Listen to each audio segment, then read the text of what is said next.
Mbak Dewi kok Bang. Temennya masih di depan sana. Asik.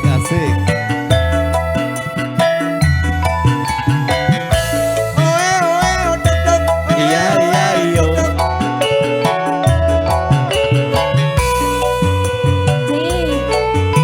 Moga Mas sampun.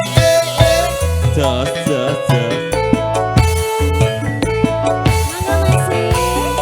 Yang liwat aku kelingan gubuk kae biyen tak goleren. Yen cagak kebak tulisan warna abang tondo isih prawan jenenge gubuk asmara biyen kae tak go andum tresno tanpa bantal tanpa kloso bot abot ke taman asmara bukae nyimpen wati wiwit biyen tumeka saiki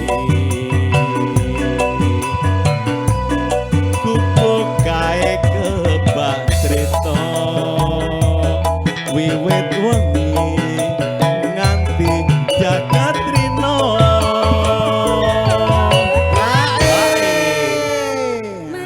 Saweran. Sampun hae. Oh, arisan ya. Napa mboten di hae?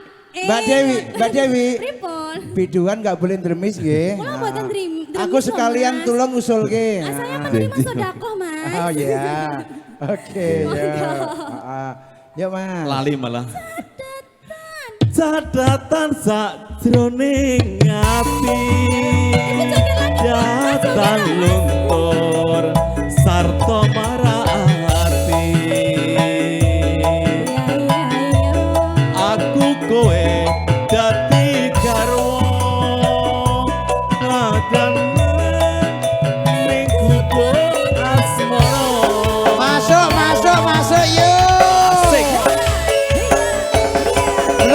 Bluro, semangat Bluro, yuk. Luna bergoyang. Sukses selalu buat keluarga besar Bluro.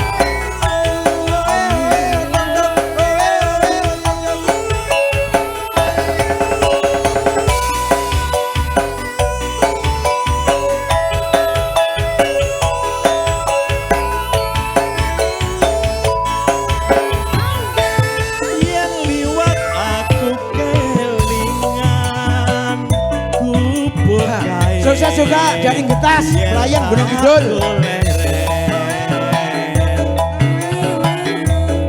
Ning cagak kebak tulisan warna abang tondo isih prawan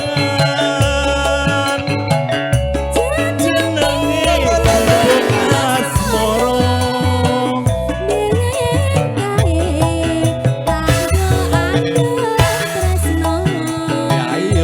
Iya iyo.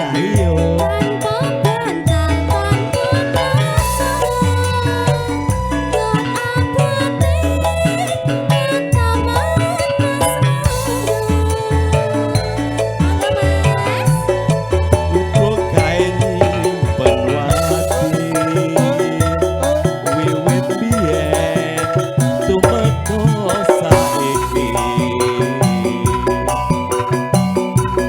gubuk kae kebak crita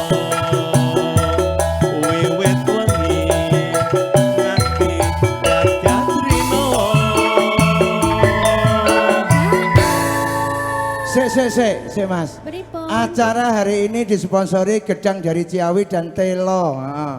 Singkong dari Ciawi tapi singkongnya urung ditokke. Awas dulu ya. Singkongnya dereng digoreng. Dereng digodhog ya. Lanjut Mas, yo. Monggo Mas ditelasni. Cadatan sakjroning ati datan luntur saya merati